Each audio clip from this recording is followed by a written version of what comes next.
Hey students, can you believe that this is your very last social studies video? That is crazy. Y'all have all just done such an awesome job these last 8 weeks, and I just want to thank you for being flexible and for putting in a lot of time to work on your work.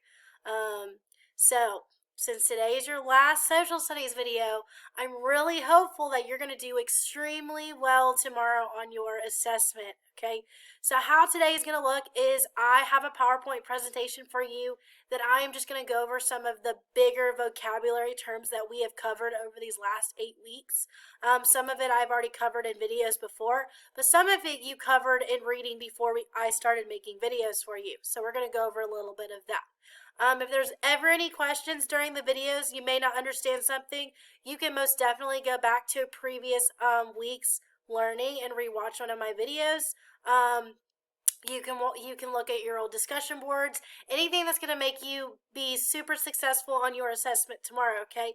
Because I've seen your questions and I think you can do well, all right? So today we're going to go through our PowerPoint presentation, and I promise you if you watch my whole video, you should do really well, all right? Are we good? All right, let's get started. All right, so today we are doing our social studies assessment review. You will take your social studies test tomorrow. So this video, you need to watch the whole video because I'm going to cover everything that's going to be very similar to questions on your test. All right, so the very first unit you started with when we started digital learning was economics. The idea of economics is how do we make money, how do we use money, how do we run businesses, everything that goes with how our nation is ran. All right, so one of the first kind of ideas of economics is resources. How do we use resources? How do we get goods? What are the relationships between goods and services? So how are goods even produced? How do we make them? Well, those are through productive resources. And you learn that there are 4 productive resources. So productive resources are used to produce goods and services. So the first one is natural resource, and just like it sounds when you think of the word nature, something natural, you're going to think of the environment. So the definition of natural resource are things from the nature used in making or producing a product. What is going to make our good that's from nature? So if you can stop and think about for a minute, what do you think about when you think about nature? Okay, well, I'm thinking about wood. I'm thinking about just land. I'm thinking about plants. So some examples of natural resources that we use to help make our goods is land. We use land to farm. Trees. We use trees to break down to make us wood. Maybe we might want to make furniture with the wood. Oil and water are used to be used for ingredients to make something. Minerals or anything else that comes from nature, again, we use them maybe for cooking or maybe for building. Sometimes when you're building, you have to put water or something to kind of make the tools not as hot. Okay, so natural resources, you think about nature. What are those resources that are coming from the environment? Okay, all right, human resources. So think about human. I'm a human. What is something that I can do to make a good? So human resources is the labor, the work put into it, both physically and mentally. So if Miss Rockwell were to go make a good, the time of me making and building it, that's my human resources put into it. So say Miss Rockwell was going to go build her coffee table that the computer is on right now. The coffee table, the natural resource would be the wood, but my time of building it and cutting it and sanding it and staining it, that is all human resource. That's all the work that I'm putting into it. Okay, so example, any occupation could be used as an example. So a baker is an example. He is creating the bread. A farmer is the one planting the corn. Okay. All right, capital resource. the things used to produce goods and services. Okay, so capital. That's kind of hard for us to remember, but capital, think about the tools. Okay, so natural is the things from the environment. Human, that's me, that's a person. Capital is, okay, I've got to use tools to help me. So when I'm making my coffee table that this computer's on, I'm going to need a drill, or not a drill. Well, yes, I'm going to need a drill. I'm going to need a blade. I'm going to need a cutter. Any of those tools that helps me build this coffee table. So I'm taking my natural resources of wood and I'm cutting it with a saw. That is a capital resource, and then I'm the human resource. I'm the one building it, okay? Sometimes things are made in factories. Maybe not everything is handmade. So a factory is a tool used to make something like their machines. Transportation services, storage facilities, trucks. So that truck driver, so say I built this coffee table and now I need to send it off to the store to be sold. That truck driver is a tool, a resource, getting it to that store. Okay, so we talked about natural, the environment, human resource, the labor, the hard work, any type of occupation, and capital resource, the tool, okay, that I'm using to create my good. All right, and then another one is entrepreneur. An entrepreneur is kind of different than the resources, but that's still a way of what am I doing with the good. So an entrepreneurship is the ability to take risks to start a new company or to invent a new product. So they use that land, the labor, and the capital collectively to make a profit. So if I'm an entrepreneur, that means I want to run my coffee table business. I'm going to take a risk and I'm going to open up my own business. I'm an entrepreneur and I'm going to use that land, the wood. I'm going to use my labor, my personal hard work, and the capital of the tools I'm using to create my coffee table business. I think Ms. Rockwell needs to make a coffee table business for how much she shops. All right, so let's see if we can test our knowledge with what we kind of just reviewed. All right, so let's take a look at number 1. What type of productive resource is sunlight, water, or trees?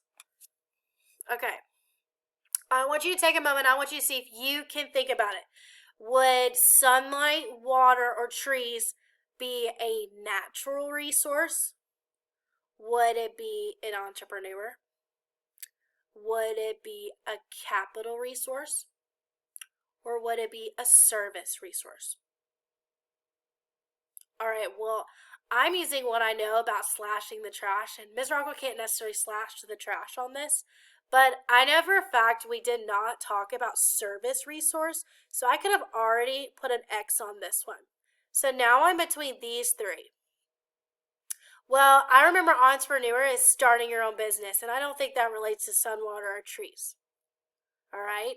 And capital resource was a tool. Is sunlight a tool? No, I think it's natural resource. Natural resource is the environment, the land, which is referring to sunlight, water, or trees. So A. All right, number 2.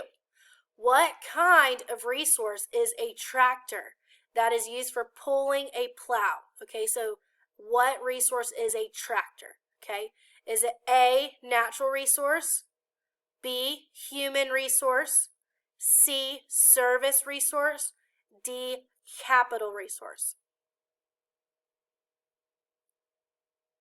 All right, again, if I slash the trash, I could have already eliminated service resource because we did not talk about that.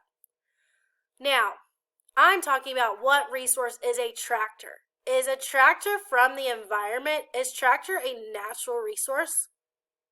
No, I could eliminate A. All right, let's look at B. Is tractor a human? Is tractor like a person doing hard work? No, maybe if they said tractor driver, that's a person doing the work. Is a tractor a tool? Yeah, a tractor is a tool doing the work. It's kind of like a machine. It's like the machines in factories. It's assisting with the pulling of the goods. So a tractor is a capital resource. It is a tool. All right, number 3. Which is an example of a human resource? Okay, I've got to tell myself, human resource. That's me. Oh, a human resource is someone that's working, okay? That's doing a job. Would a student be a human resource? Is a student producing a good? No. A teacher. Is a teacher producing a good? Is a teacher doing an occupation? Maybe. A teacher's teaching students, and a teacher is an occupation. And teachers do kind of do some hard work. They have labor. A consumer. Now, I remember a consumer was someone that bought something. But does that relate to human resource?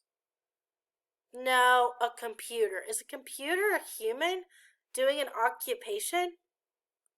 No, so I think the best answer is a teacher. A teacher is a person that has an occupation that is putting a lot of labor and hard work into teaching their students, and we're creating a product of we're helping you learn. Okay, so a teacher. All right, so now we have a couple fill in the blank. Let's read over our word choices. Natural resource. Okay, I'm reminding myself what I remember that being. Human resource. Okay, I have an idea of what that is. Capital resource. Entrepreneur. Okay, let's read it. 7. An example of blank would be minerals or soil. That one's an easy one. I remember that one deals with the environment, and that is something that is natural. So that would be natural resource. An example of natural resource would be minerals or soil. Okay? Number 8. A good that is used to make another good is a blank. That one's a little hard. What is a good that is used to make another good? Something that's helping make the good. Oh, I remember. I think that's capital resource, because capital resource is a tool, something that's assisting. So, a car or truck is a good. It's something that was made, and we use a truck to help transport other goods. So, capital resource is a good that is used to make another good, a tool. So, capital resource. Number 9. A person is an blank when he or she starts a business. Okay, who is someone that starts their own business? Is that human resource or entrepreneur? Entrepreneur, you're correct. All right, last one. Now, even though I have one choice left, I want to make sure I double check it's correct. A person that does work for a business is an example of a blank. That one works, human resource. A person that does work for a business, human resource. Someone that's doing something, I'm putting work into it, like a baker or a mailman. He's putting work in for the mail service, okay? All right, good job. All right, so moving on with economics, we just talked about different resources we use to make goods, but let's talk about those goods in specific. So goods are interdependent of consumers and producers. So if you can remember my lesson, I talked about interdependence means that something relies on something else. Like when I said orange juice. If nobody wants orange juice, then the producer is not going to want to make oranges or make orange juice. So the producers of the orange juice are relying on the consumers, the people buying the goods, okay? So interdependence is the idea that people are dependent on others for some of their needs. We are dependent on the farmers planting the wheat to make our bread. And the farmers are dependent on us to buy their good. For example, people can't grow all the food they need to eat or make the car they drive. So we're interdependent. We have to get these things. People must rely on others to produce them for them. Okay? We didn't really touch on trade a whole lot, but I know it was in your reading. Trade is the idea of exchanging goods or services for something you need or want. So money can be traded for food, a car, or a house. Okay? Voluntary exchange is when people are exchanging one thing for another, which is beneficial to both parties. If a person buys a car, the dealer is satisfied because they're gaining money for the car. And the person buying the car is happy because they're getting something they need or want. Okay? So voluntary exchange is you're being voluntary to exchanging the good. You're saying, I'm getting something out of this. I want to exchange. I'm volunteering to do this. Okay? So, interdependence means I'm dependent on someone else to make my good. And they're dependent on me to consume the good, to get the good. Okay? Are y'all good with that?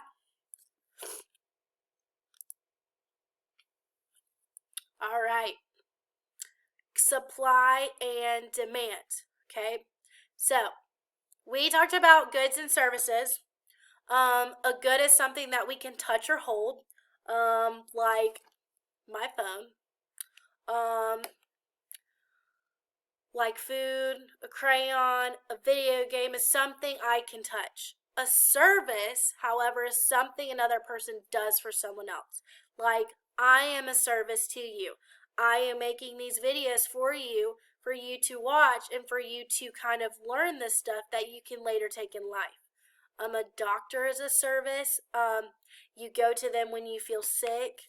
A mechanic provides a service to you when your parents' car maybe messes up, or maybe when they just need something fixed or updated.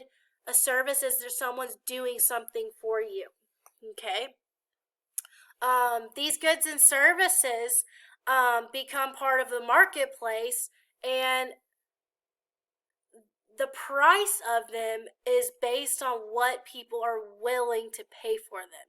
So the new phones come out, and people are so in a demand to get these phones. And keep in mind, the phones, the supply of phones when they're new are way up, and there's a huge demand for them. So the price is going to be really high because they want to make a lot of money off these phones. But what about if there's so many phones left?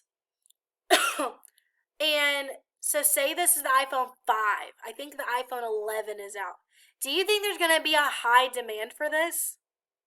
Probably not, because everybody's going to be demanding for the iPhone 11. They want the latest thing.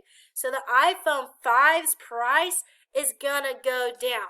So when the demand is lower, the price is going to go lower. Okay? So if a demand is greater than the supply, the higher the price. So for instance, we talked about toilet paper. We talked about there's such a high demand for toilet paper right now because we're all in our homes and we all need it. But there's not a whole supply of it. So they're going to bump up the price because we just don't have a lot of it. And so if we bump up the price, then people aren't going to buy it as much. If the supply is greater than demand, lower the price. So if I have a huge supply of these iPhone 5s, but nobody wants them, I'm going to lower the price so people will buy them. That's what generally happens when things go on sale. Okay? That's because there's so much of it and nobody wants it. So we're trying to get rid of it. We're still trying to make a profit. We're trying to make money. But if nobody wants my good, then I'm going to want to lower the price to see if I can get them to buy it. Okay? All right, so supply and demand. High supply, high price. High supply, low demand, low price. Okay? So if you read this on a test, you've just got to tell yourself, if you're thinking about, if it says supply and demand, what happens if the demand is so high but the supply is down? You're like, okay, everybody is demanding a lot of toilet paper, but there's a low supply. So what's happening to the price right now? The price is going up. Okay, so if you get a question like this, I know supply and demand can get confusing. You've just got to tell yourself those scenarios, okay? If the supply is greater than the demand, if I have such a huge supply of something, but nobody wants something, I'm going to lower the price, okay? So again, tell yourself those scenarios to help remind yourself. All right, so that was kind of our review on government. Again, if you don't quite feel comfortable with supply and demand or goods and services or maybe the productive resources, definitely go back to the beginning weeks of digital learning, and you can most definitely watch my old videos, all right? All right, so after government, after economics, we talked about government. We jumped into how is our country ran? How is our state ran? How is our local community ran? What makes something have rules? Who's to say I have to stop at a stop sign? This all goes back into our government, okay? So we first talked about our founding fathers decided when they wrote the Constitution, which you're going to learn in 4th grade, fun fact. They wanted to make sure our Constitution had branches of government, so they all had a different role. We didn't want one branch kind of having more power than the other because, again, way back then we had a king before we were the United States, and the king was too powerful, and the king was telling them everything what to do, and they did not agree with the king. So we wanted to make our own government, and we wanted to have a voice. We want to say, we the people, we have a voice in our government. We have a voice in who's going to lead us. But that person that's going to lead us is not going to be in office forever because we want to make sure that we have different people kind of running our country than just one person taking charge the whole time. Okay, so let's take a look at the 3 branches of government. We talk about executive branch. We think about the word executive. It sounds like someone in charge, which is exactly what it is. It's led by the president. And if you can remember the E in executive. Executive enforces laws. Okay? Executive enforces. E and E. That'll kind of help you remember. Executive branch carries out or enforces national laws. And the president is the commander-in-chief of the military. He kind of says, you know, if we ever need to go out into the other countries, he's going to be the one that kind of has a voice in that. Okay? The second one is legislative branch. Think about the L in legislative, makes laws. Okay? They make the laws. Okay? They take the bills that are submitted from the people and they create the laws. Okay? It's led by the Congress. They pass the nation's laws and approves the national budget. Okay? And then we have the judicial branch. This is led by the Supreme Court. Think about the J, judicial, they judge. Okay, they're going to determine if laws are fair or not and if they're constitutional. Okay, executive enforces laws. Legislative, laws. They create the laws. Judicial, they judge. They decide if laws are fair or not. Okay, so say I was walking down the road and say I saw this new sign posted on the outside of my neighborhood that says nobody is allowed to drive on the right side of the road down the neighborhood anymore. I would feel like that is injustice, and I would go to the judicial court and I would say, this is not fair. I don't think this is constitutional. I think you need to look at this law a little bit more. Okay? All right, so again, this kind of gives you an overview. The legislative, again, makes the laws. They approve presidential appointments. There's 2 senators from each state. We also have the House of Representatives, which, again, you'll learn more in 4th grade. And the number of congressmen is based on population, based on the state. All right, executive branch, they sign the laws. So, again, it goes from the legislature. They make the laws, which is then sent to the desk of the president, and he can say, yep, I want to sign this law to be official, or I'm going to veto this and say, nope, I don't like this, and it's going to go back to the legislative branch. They pardon people. He appoints federal judges. And he is elected every 4 years. So again, we're going to be voting on the president coming in November. So again, that is based on the executive branch. All right, then we have judicial. They judge. They decide if laws are constitutional, if they are fair. They are appointed by the president. There's 9 justices, and they can overturn ruling by other judges.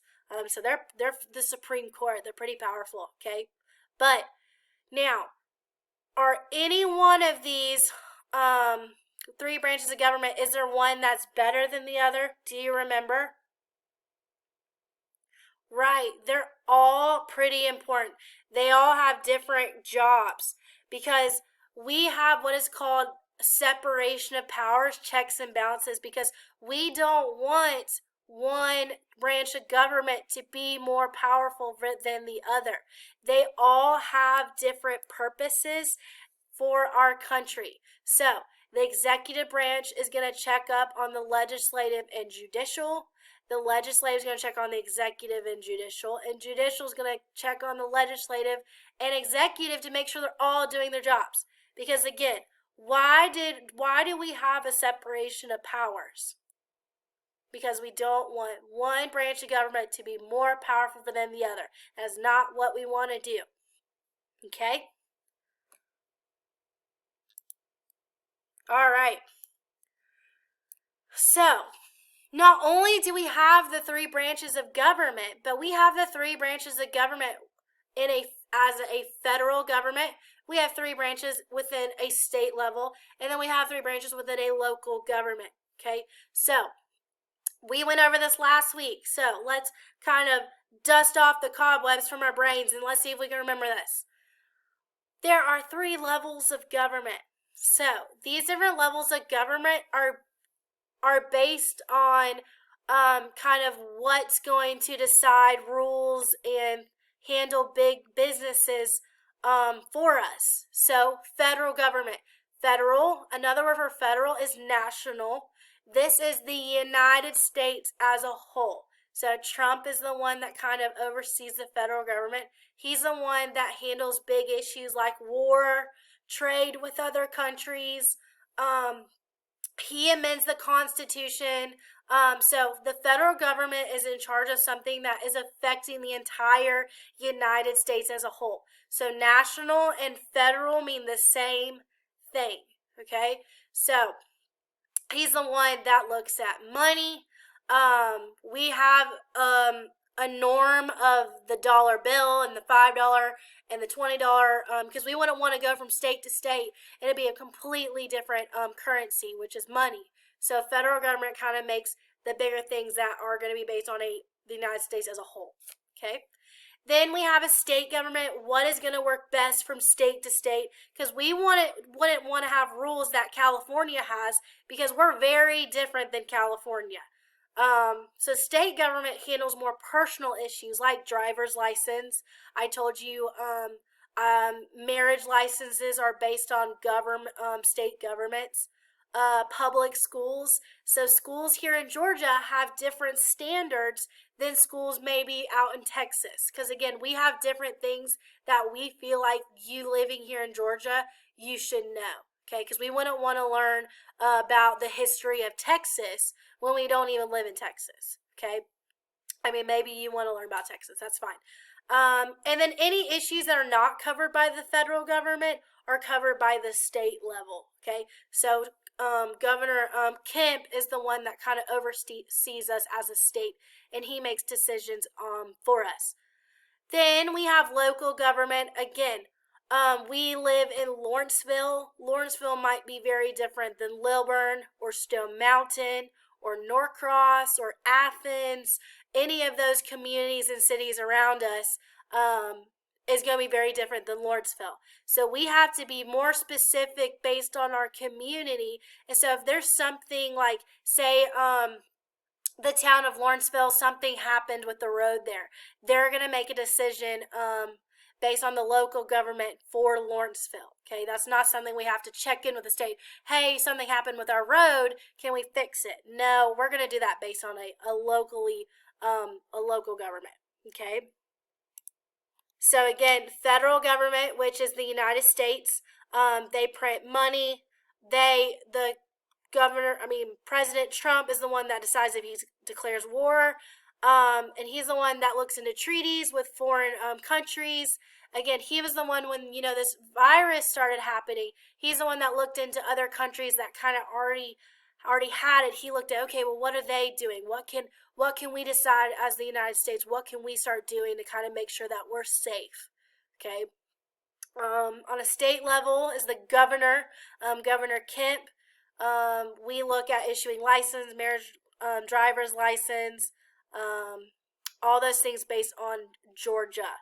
Okay. And then locally, we have a mayor. We look at running school systems, emergency services like firemen, policemen, and then our parks around our areas. Okay. So again, if you're not sure again about federal and state and local government, again, you can most definitely go watch my video from last week.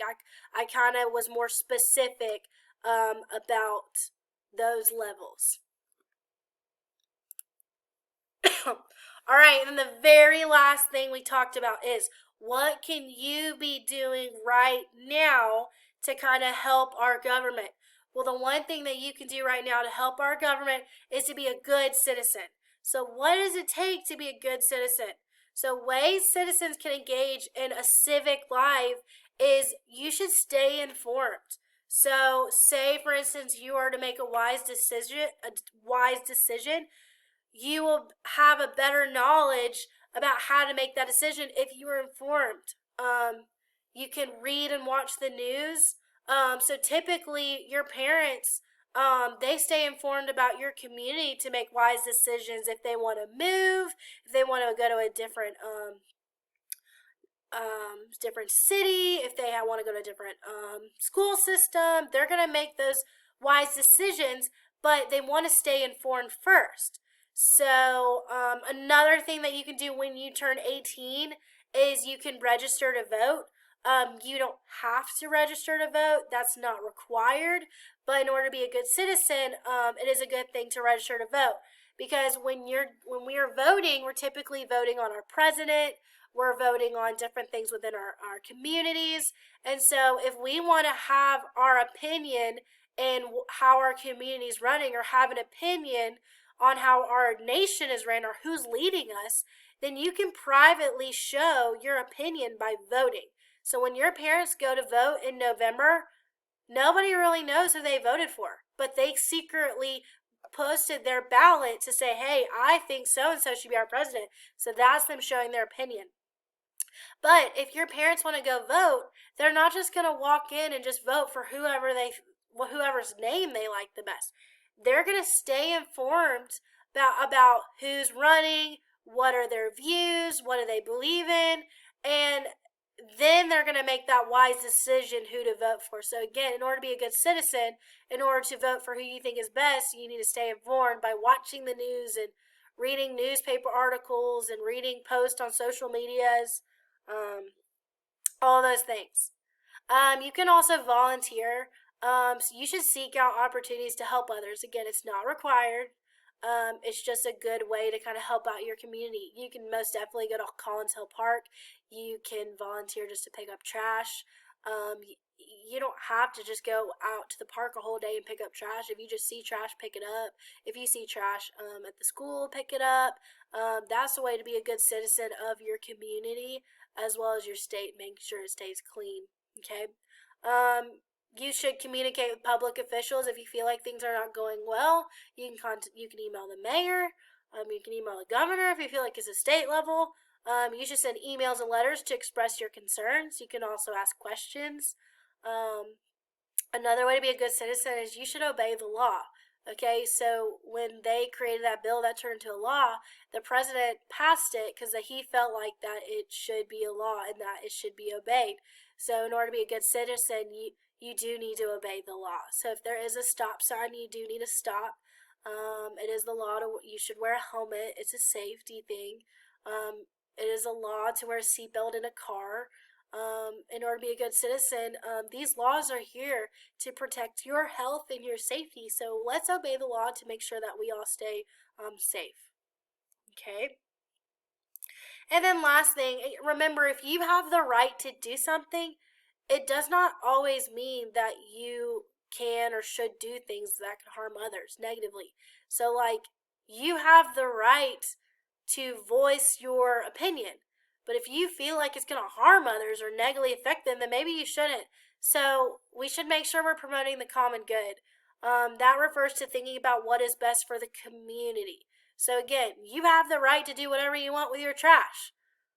But the right thing to do is to throw it away. Don't litter. So common good refers to thinking about what is best for the community rather than just acting about one's self-interest, okay? People need to work together, and so you can start being a good citizen now and think about what you can do for your community, what you can do for your neighborhood, what you can do for your park, what you can do for your family. Common good is how can you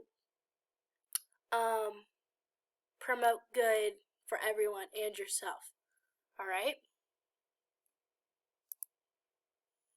Was our review. I just want to say thank you for sitting through it. If you need to rewatch it, you can.